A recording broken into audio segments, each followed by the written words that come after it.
Walang araw mga friend, narito po muli ako sa Ermita, Balayan, Batangas at narito po ang paninda kong puto. Ito po ang puting puto at pulang puto at ito po ang puting puto at pulang puto. Bawat balot po nito ay 20 pesos lamang.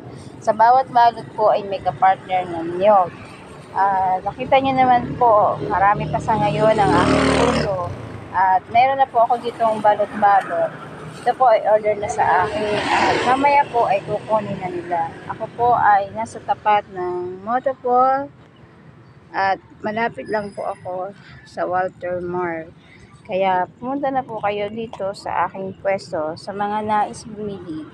At sa mga bumibili po at sa bibili pa, maraming salamat po sa pagkikinig sa aking panindang puto. Matatagpuan niyo po ako dito tuwing alas 6 ng umaga hanggang alas 9 ng umaga. Mababasa niyo po ang puto for sale.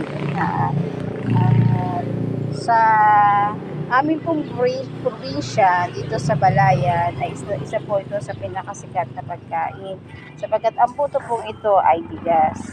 Kaya sa isang balot pa lang po nito ay mabubusog na po kayo. Kaya pasyal na po kayo dito sa aking pwesto sa Ermita, Balayan, Batangas.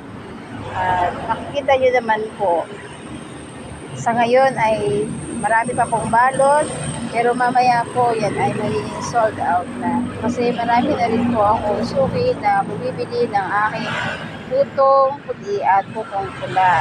Ang putong pula po, ang tawag ng iba ay kutsinta. Kaya po, pasyal na po kayo dito sa aking pwesto. Sa lahat po ay sumusuporta sa akin ay maraming salamat po. A few moments later. Hello mga friend, nakita nyo naman po, sold out na po ang aking puto. At ngayon po, wala na pong laman ang aking bakod. Ako po ay malapit lamang sa Walter Mart at sa tapat po ako ng Motopos.